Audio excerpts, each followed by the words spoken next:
નમસ્કાર ધોરણ 10ના વહાલા વિદ્યાર્થી મિત્રો, આજે આપણે આ વિડિયો લેક્ચરની અંદર તમારું વિજ્ઞાન વિષયનું પ્રકરણ નંબર 7 સજીવો કેવી રીતે પ્રજનન કરે છે એમનું સંપૂર્ણ સ્વાધ્યાય સોલ્યુશન જોવાના છીએ.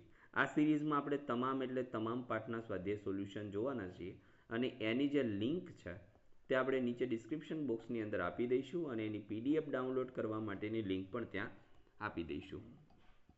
જોઈએ પ્રશ્ન પહેલો. ખાલી જગ્યામાં અલિંગી પ્રજનન કલિકા સર્જન દ્વારા થાય છે. તો ઈસ્ટમાં કેમાં થશે? ઈસ્ટમાં. નીચે આપેલ પૈકી કયું માનવમાં માદા પ્રજનન તંત્રનો ભાગ નથી? તો એમાં આવશે શુક્રવાહિની, કારણ કે આ પુરુષમાં જોવા મળે, સ્ત્રીમાં જોવા મળતું નથી. પરાગાશયમાં ખાલી જગ્યા હોય છે, પરાગ રજ હોય છે. ચોથું, અલિંગી પ્રજનનની તુલનામાં લિંગી પ્રજનનથી શું લાભ થાય છે?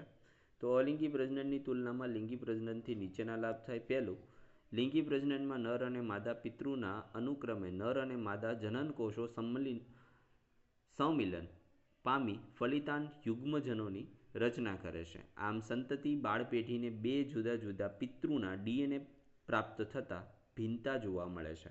બીજું, લિંગી પ્રજનનમાં જનનકોષોના નિર્માણનો સમાવેશ થાય છે. નર અને માદા જનનકોષોના નિર્માણ દરમિયાન અર્ધ સૂત્રી ભાજન થાય છે. આ ક્રિયા દરમિયાન જનીનોના નવા જોડાણ રચાય છે.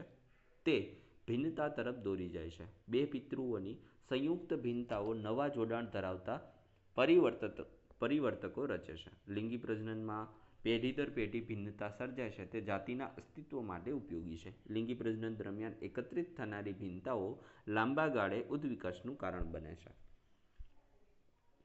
આવું અલિંગી પ્રજનનમાં જોવા મળતું નથી. પાંચમું, માનવના શુક્રપિંડનું કાર્ય શું છે?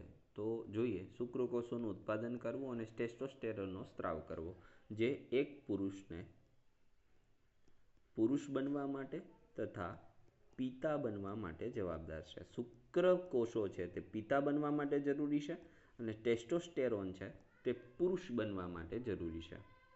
ઓકે, ચાલો.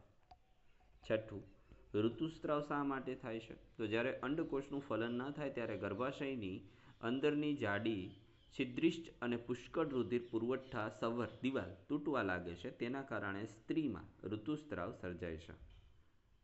સાતમો પ્રશ્ન છે, પુષ્પના આયામછેદની નામનિર્દેશિત આકૃતિ દોરવાની છે. તો આ પુષ્પનો આયામછેદ છે, જેમની નામનિર્દેશિત આકૃતિ આપેલી છે, જેમાં ઉપરની બાજુએ પરાગરજ જ્યાં બિરાજમાન છે તેને પરાગાસન કહેવાય.